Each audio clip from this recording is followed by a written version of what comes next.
CBI से direct शिकायत कर सकेंगे संदेश खाली के जो पीड़ित हैं।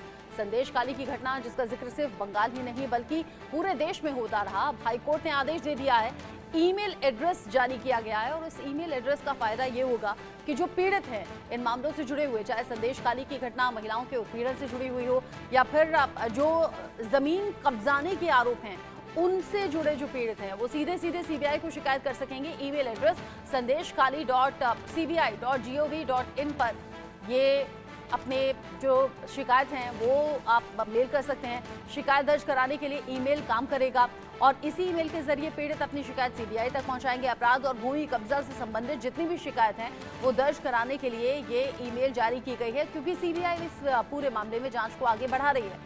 रैनिक दत्ता इस खबर को लेकर ज्यादा अपडेट हमारे दर्शकों तक पहुंचाएंगे।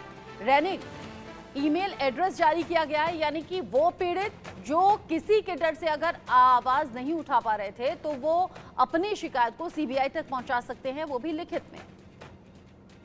एकदम देखिए, संदेश खाली में जिस तरीके से घटना घटा था उसके बाद संदेश खाली का जो भी नागरिक है उन लोगों का एक ही मांग था कि सेंट्रल एजेंसीज को देखकर इन्वेस्टिगेशन किया जाए। उसके बाद ही 10 अप्रैल को कलकत्ता हाई कोर्ट की तरफ से ऑर्डर दिया गया कि संदेश खाली इंसिडेंट का जितना भी कंप्लेन आएगा उसका केस सीबीआई की तरफ से इन्वेस्टिगेट किया जाएगा। और सीबीआई को ऑर्डर दिया गया था कि एक पोर्टल चालू किया जाए जिसमें संदेश खाली का नागरिक जो है वो कंप्लेन कर सके। उसके बाद ही सीबीआई की तरफ से एक ईमेल आईडी प्रोवाइड किया गया है जो कि sandeshkhali@cbi.gov.in। इस ईमेल आईडी के मार्फत से सब लोग कंप्लेन कर पाएगा। मगर सबसे बड़ा सवाल है कि ये इस तरीके का ये जो ईमेल आईडी उनके पास कौन सर्कुलेट करेगा।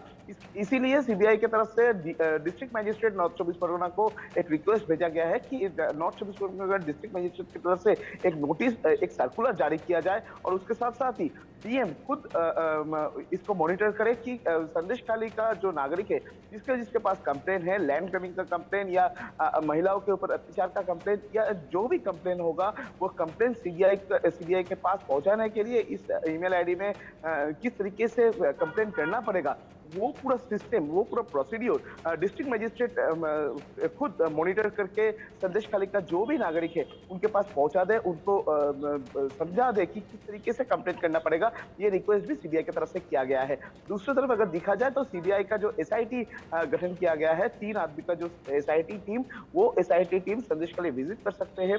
वो संदेश खाली में जाके जितने लोगों के पास कंप्लेन है उनको किस तरीके से पोर्टल में ये कंप्लेन दायर करना पड़ेगा उसका जो प्रोसीड्यूर, वो प्रोसीड्यूर भी समझाएगा, ऐसा भी सीबीआई के सूत्र मार्फत खबर आ रहा है।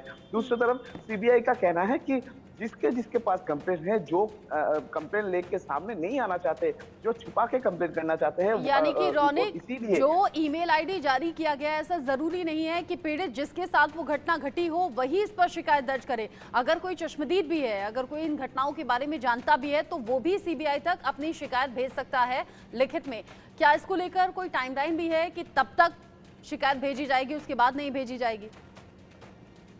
नहीं, एकदम ही नहीं, सीबीआई की तरफ से कोई टाइमलाइन नहीं दिया गया है। जो भी जिसके पास भी कंप्लेन है, जो भी चश्मदीद गवाह है, वो चाहे तो ये इस ईमेल आईडी पर कंप्लेन कर सकते हैं। मगर कंप्लेन के साथ जो डॉक्यूमेंट्स को देखकर ये साबित होता है कि वो जो कंप्लेन कर रहे हैं वो कंप्लेन सही है, वो डॉक्यूमेंट्स प्रोवाइड करना पड़ेगा, ऐसा सीबीआई की तरफ से कहा जा रहा है। दूसरी तरफ सीबीआई ये भी ध्यान दे रहा है कि जो लोग डर रहे थे इतने दिन से कंप्लेन करने के लिए, जो लोग डर थे वो लोग अभी नहीं डरे, वो लोग आगे आके कंप्लेन करें, इस पे भी सीबीआई का ध्यान है। क्योंकि एक तरफ से सीबीआई के सूत्रों पर खबर मिल रहा है कि सीबीआई का जो टीम, वो टीम संदेश खाली विजिट कर सकते हैं, क्योंकि वो लोगों को लगता है कि संदेश खाली का बहुत नागरिक है, बहुत पीड़ित महिलाओं है, बहुत लोग हैं जिसके पास कंप्लेन है, मगर वो लोग कंप्लेन नहीं कर रहे डर के वजह से। उनका डर हटाने का काम भी सीबीआई की तरफ से किया जाएगा।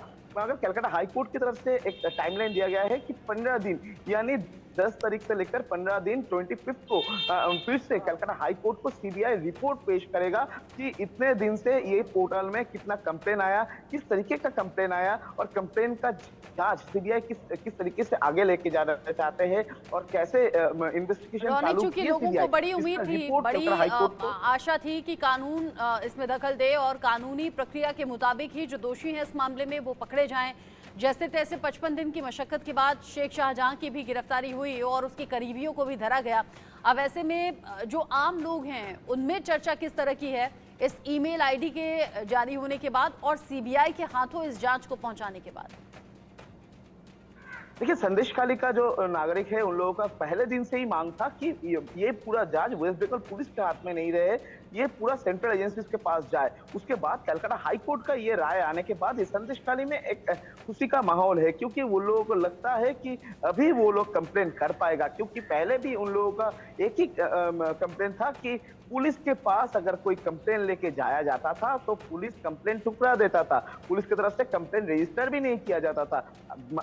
पुलिस अगर कंप्लेन रजिस्टर भी करता था उसका कोई इन्वेस्टिगेशन नहीं होता था। अभी सेंट्रल एजेंसीज के पास जब ये कलकत्ता हाई कोर्ट के ऑर्डर के मुताबिक कलकत्ता हाई कोर्ट के मॉनिटर में जब सेंट्रल एजेंसी इन्वेस्टिगेट करेगा, तब संदेशखाली का जो नागरिक है जिसके कंप्लेन है उन लोगों को लगता है जिसके ऊपर अत्याचार हुआ है उनको इंसाफ मिलेगा। उन लोगों का यही मांग है कि जल्द से जल्द इंसाफ मिल जाए और सीबीआई जल्द से जल्द जो कार्रवाई चालू कर दे, क्योंकि ये जो पूरा संदेशखाली मामला सिर्फ एक छोटा जगह में सीमाबद्ध नहीं है, सिर्फ संदेशखाली जगह में सीमाबद्ध नहीं है, पूरा संदेशखाली विधानसभा एरिया में Nazat police station, Sandeshkhali police station के जैसे 4 पुलिस स्टेशन उधर मौजूद है, जिस 4 पुलिस स्टेशन में करीब 50 के ऊपर एफआईआर अभी तक हो चुका है। जैसे कि पुलिस का जो कैंप बैठा था उस कैंप में हर दिन कंप्लेन लेके आया जाता था, किसी ने लैंड ग्रैबिंग का कंप्लेन लेके आ रहे थे, किसी के ऊपर अत्याचार का कंप्लेन लेके आया जा रहा था, किसी ने कंप्लेन भी किया था, अटेम्प्ट टू मर्डर का कंप्लेन भी किया था। इस तरीके का कंप्लेन होने के बावजूद भी पुलिस की तरफ से कोई एक्शन नहीं लिया गया। अभी देखना है कि सीबीआई की तरफ से क्या एक्शन लिया जाता है। सीबीआई ये इन्वेस्टिगेशन को कैसे आगे लेके जाता है। ठीक है रौनिक, नजर आप रखिएगा, इस खबर से जुड़ा हुआ आगे जो अपडेट होगा आपके जरिए दर्शकों तक पहुंचाएंगे। सीबीआई के हाथों अब इस जांच को आगे बढ़ाया जा रहा है, सीबीआई को हैंडओवर दे दिया गया है। बाकी जो अब तक की जांच थी और साथ ही सीबीआई की तरफ से मेल आईडी जारी की गई है, उस ईमेल पर अब जो पीड़ित हैं या चश्मदीद हैं वो अपनी शिकायत भेज सकते हैं ताकि जांच में सही दिशा मिल सके। आगे बढ़े